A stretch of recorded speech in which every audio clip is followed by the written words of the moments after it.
today we're talking about if my parents weren't strict, I would have, I don't know, completed itself. So you'll be hearing a lot of unwarranted noises, and it's not my fault because I don't know why there's holiday in school and people are walking around. You people should go to your house. What are you doing everywhere? Like, leave me alone.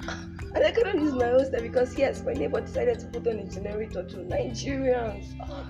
So anyways, so today's discussion is not going to be only me, though it's a surprise. So yeah, surprise, yay! So me and my friend. So introduce yourself to us. Hi guys, good Evening. evening. I don't know when this is going to drop, but it's evening here, so good evening. My name is Omolade and I am excited to be on the Voice of Many podcast. Like she said, it's a surprise, so surprise. Okay, so first, it's just like a question and answer section, so but not too much questions, so no prayer. So I'm scared. Seriously. I said no prayer, then you went ahead and said you're scared. So the first thing is you're going to be telling us a story or an experience, anything that might have happened if there's this thing that you want to do so badly and you'll be like, okay, God, if my mom calls me tomorrow and she hears that I've done this thing, God, I'm in deep shit. And so that's the only reason. In fact, you will put God, you say, well, God should sit down first. The only reason why you're not doing that thing is just going to be true because my mom will talk, my dad is going to skin me alive. So I'm sure you have a story about that. So what would you have done if your parents were strict? Okay, first things first is that shout out to my parents actually, because I actually have good parents, and if not for this thing that we term to be our strictness, is actually them just protecting us. And I'm grateful that sometimes this strictness came into play on certain occasions. So my story, let me see, what would I have done? What's that one thing I would have done if I didn't have strict parents? If I did not think this one, it's not skin me alive. They would have murdered me. Like I would not be here today. Oh wow. Let's see. Well, I think maybe parties. Yes. As an adult right now, I've grown to not be a party person. I think that's definitely, I owe that to my parents. I'm not saying if you're a party person, by all means, please be a party person. But then I think there was one time in secondary school, there was supposed to be a party the next day. Was a Saturday, the next day, and I could have just said my plan, in fact, was that I would say I was going for Saturday lessons, and liar, pants on fire. and from there, get a change of clothes, go for the party, come back. I would not stay too long. It was a birthday. Shut up. It was a birthday party, and I won't stay too long. And everything will be normal and. That was the plan. That was the initial plan, and everything. This plan was in my head, and it seemed like a very perfect plan that it would work, and I would go for the party because everybody was going for this party apparently, and I didn't want to seem like that person because what would have been my excuse? It was a Saturday. Why are you not coming for the party? Why? Obviously because you have strict parents. But then, so fast forward to Friday night. I started imagining, like I had the worst imaginations because we live in Ibadan. Okay. And then my dad drives around. Like there's nowhere my father doesn't know. Every nook and cranny. And in my head I'm like, even if it's not my dad, what if somebody that knows my dad, that knows my mom, now sees me along a route that is not near our house, and they're like, they see me and maybe they can't wave to me or something, and then on Saturday evening they're like, and I saw your daughter at so place. I'm like, the end. That's the end for me. And like I had an accident on the way to where it was in school or where it was in my house or at the party. Maybe they come to rob or they come to arrest. It was just a lot. And that fear I'm like, nah. There are some people that will have parents that be like, even if that happened, nothing is good. You'll be like, I went for a party. And that's all. But I'm not even joking. I'm telling you guys that I would not be alive today. I'm saying it. I kid you not. I would not be alive today. So I think that's one thing. And then I grew as an adult and, attending parties wasn't something I entirely fancied. So yeah, shout out to my parents again. So that's my story. Okay, that was a long, beautiful one. It did not happen. Some of us It did not. And we did it. Unfortunately, we had an accident. You see, you guys see, Serious? don't do this at home. I'm telling you. Don't try it. Don't try it. It is bad. I do not recommend. Accident. Are you serious? I'm serious. Funny enough, my friend had no scratch. Like, no scratch. I was the one that got You broke an arm. See the wound on my leg. Oh my god, you guys are terrible wound. I can see it. See? You know the funny thing is, Auntie being the bike man decided to be a bad person and please just run away for once, be a Nigerian. He said no, he want to follow into my daddy. Are you okay? Why are you doing this to me? Why have you decided to torment me? Which daddies? That's the end for me. I'm not going. No, my daddies are scared. Like I would disown myself. I would disown myself. This guy followed me home. And he was like, I'm very sorry. For one thing. I'm sorry. When he left, I don't even want to imagine. My parents were not even shouting at me for the first time in issues. They were just like, you've gotten what you deserve. Just Maloro. You know you're a bad parent now. That punishment is good for you. Like, for a week I could not walk. Wow. And we never do that again. Even as big as I honestly. Am. Sincerely, the fear and everything, I will never do that again. But the truth is, if you were raised in a way that made you not to like parties, sleeping over in men's house, clubbing, and everything, I'm telling you that you're not missing anything for it. You actually are not missing anything, and it's not boring because it's safety, and I feel like it protects you from long stories. It's just it. Long stories and unnecessary gist.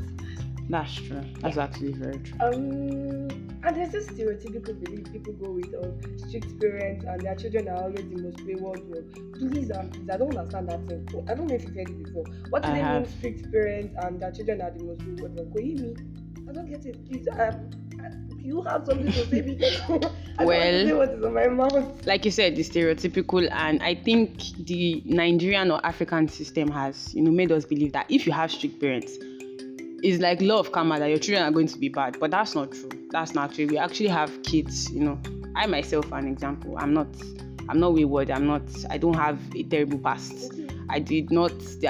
My parents don't have to come and be praying on my head and anointing my head every other day. So maybe to an extent, I believe that if you cage children, now I'm not saying caging children is a good thing, but if you cage children to an extent and they get a taste of freedom at some point where you are not there, all of these things they couldn't experience, all of these things they couldn't do because you were there. A child or a teenager or a young person that doesn't have a mind of their own, that doesn't understand that there's good, there's bad, and these things are for your own safety. They want to, taste of all of these things, and eventually they get hurt or there are bad repercussions. So not necessarily, plus good parents, plus strict parents, everybody, a child needs to have a mind of their own, and if they do not, bad repercussions. So not necessarily. I know people say, even down to saying it's pastors' children that like the most wayward. That's not true. Both strict and pastor. That's not. I honestly don't believe it. Maybe the system has made us believe that's the norm. But a lot of things are the norm in Nigeria. So I'm not even surprised. So exactly. I think that's my thought on that.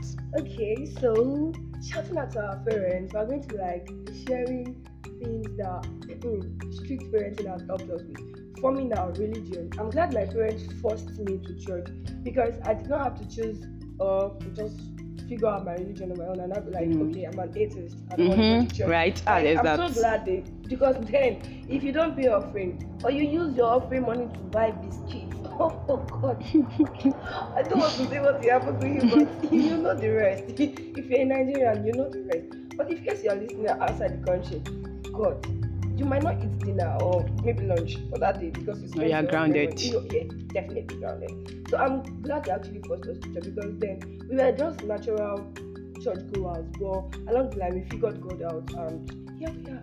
So I'm actually glad they pushed me to church. So, Mladi, what are you grateful to God for your parents for? Because there must be something you're grateful to that, their influence has helped you figure out that God has. Okay, I think there are a number of things, honestly. I feel like my parents have built the foundation of the person I am today. I'm not saying I'm a perfect person, but to a very large extent, they have helped, me grow to this person that I am today. So I think one thing that is noteworthy is diligence. My father is a very diligent person. Even down to academic excellence. He may not have had the best of education, but then he was so intent on, read your books, and these are the results you get once you are very diligent with your education. Even at times when you have that thought to not read or that thought to not study, it just comes to your head that my parents have done a lot for me. Our tuition here is not that much, but then there are some people that pay ₦1 million and more, and they are not even concerned about it. So there's just that I don't know, it's not even a fear, but it's just appreciation to them that they've done this much for me. I think it's just important that I also do this. And I think, like Testimony said, religion as well. Honestly, at this point, I wish I had met God earlier than I did, but then my parents are very responsible for my relationship with God right now. The Holy Spirit is as well, God is as well, but then if I didn't have Christian parents, if I didn't have parents that went to church, if I didn't have parents that I pray, fast and all of these things, I don't think, it's not like I would not have met God, but it might be late or under a completely different circumstance. So there are a lot of things actually, but to not bore you guys in my story, I think those are just a couple of things. So I'm not feeling like maybe we might have another episode of this because there are a lot. There's African a lot. parents, there are a lot. Maybe next time if we have another episode, we're talking about African parents per se. African mothers and this. Oh, put it on my head. Put it on my head. Okay, maybe we're going to be doing that on the second episode. Watch out. But I just want to say this on the final note that, because we have strict parents or authoritative parents, because I went to go and Google strict parents and I was seeing authoritative and I was like, pros and cons. Yeah, true. Actually, there are disadvantages. Yes. But the way Google was putting it was as if it's a very wrong thing. Please, excuse me, it's a very good thing. Because at some point in my life, I'm grateful that these people were there to constant reminder of shit. If you do it, you will meet me at home. So is this consciousness of even if you don't want to do it for you, you have to do it for them because it's like you have another father somewhere else. Right, that's what I'm saying. Disown yourself. Disown yourself. So to you who has a strict parent out there, my dear, you're not missing out on anything. Just stay true to yourself. Try as much as possible to understand them, because at some point you might even start hating them. I'm like, see, I'm just getting me. I'm not allowing me to be who I want to be. I'm not giving me freedom. They're actually looking out for you. Yeah. We've had also our clashes. It's not like it was always perfect for anyone. So, but the truth is, when you think about it, it all boils down to the fact that they're actually watching out for you. And there's also safety in strict parenting, emotional safety, there is mental safety, because let's not even start. Aside STDs, there's one thing that sexual purity or sexual discipline will save you from, and it's called long story, because I don't know how you want to explain to people that okay, so my daddy was not around and I tried to fly the friends. Like, is it even sweet? It's not giving. Right. So on that note, I want to say thank you to our parents. Yeah. I don't even know which parents. Shout out. Thank you to every single parent out there, even if they can't hear this, but we're very grateful. To every parent out there. So bye. See you next time. And bye. Make sure you follow and leave a comment if you can. Bye. Bye.